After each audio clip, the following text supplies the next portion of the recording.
everyone, it is the Charming Giraffe, and today we are going to do another painting using a new technique that I have not done before. This will be a dirty pour on a spinner. It's a cake, like decorating spinner thing. I got a new one for Christmas this year, so this one turned into a craft one, and the new one will become the food one because I do like to make cakes. To prep the canvas, I still put the pins in like I normally do, and then I just taped with a painter's tape down, and it seems to be sticking pretty good, so I think it'll be fine. I just didn't want it to fly off as I was spinning it. We're just going to do a dirty pour onto the canvas. The colors we're using today are white, pink, which is Artist Loft red and white mixed together, neon yellow, which is another Artist Loft Floetrol paint. This next color is like a navy blue. It's the best word I can come up for it. Here, let me see if I can show you the color. It's another color I mixed. I was going for purple, but I got this like really cool deep dark blue, so I left it because I liked it. I didn't want to mess with it, so I made another batch of purple, the right color.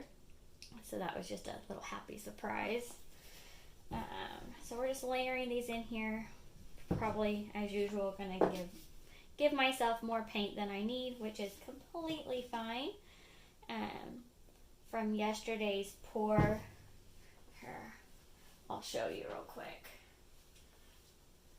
From yesterday's pour with the ice cube trays, I just kind of tilted them, and so I got some decent amount of paint in there from it, so it didn't go to waste. So we will have a leftover paint for next week after Tuesday's video, so that you'll get 6 full videos of things I've never done before. So Monday's video will likely not be a leftover paint pour. So we've got, I think, plenty of paint in the cup. I am going to put a little bit of paint down to help it flow as we're spinning and pouring. I think that's a good idea. I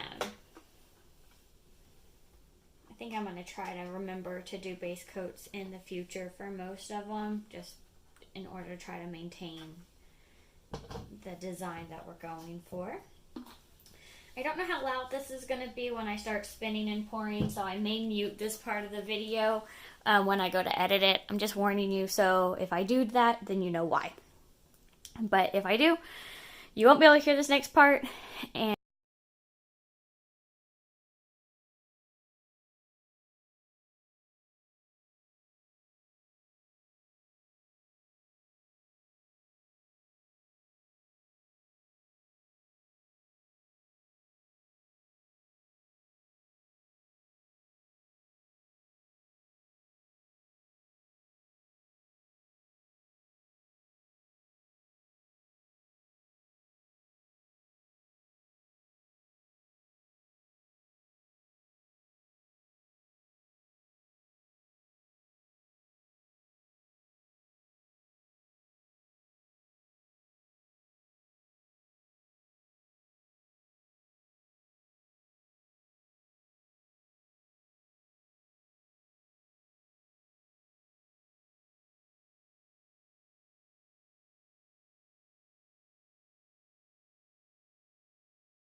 Alright, we are back, if you didn't hear it. As you probably saw, the whole thing moved as I was pouring, so that's why we got some streaky lines across, but I think it's okay. Well, it's gonna have to be, because I can't fix it now, but I really like this, actually. This is definitely another win for painting today. I have a feeling we will be doing more of these in the future, because just look at how cool that is. I'm going to torch it again real quick.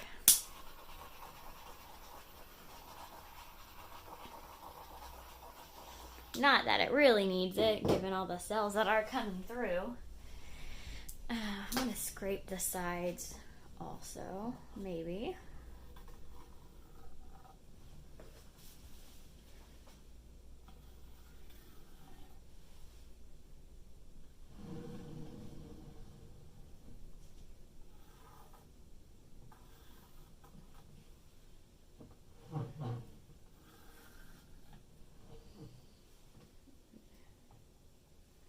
Corners are definitely stubborn. Alright, let's turn it back to the orientation we had it originally. I'm pretty sure this was it. And I'll bring you in for the close-up. We are here for the close-up. Really cool. So we did get some grays, which is completely fine. I'm loving like just the random contrast, like gray, white, gray, pink, blue, gray, black. And then all these cells, like there's just a bazillion of them. And I did shake the paint before we poured it, so I'm sure that plays a role in it. I don't know, I'm just completely in love. Here's the middle, which I can't even tell you, like that just looks so cool. Like with this random blacks in here. I wish I could get it zoomed in more, but like focused. There we go. It just looks really cool. But we'll zoom out for our final shot here. Let me know what you think of this technique, if you enjoy it, if you want to see more of it. We want to thank you for watching. Don't forget to subscribe, like the video, and share. And do what makes you happy.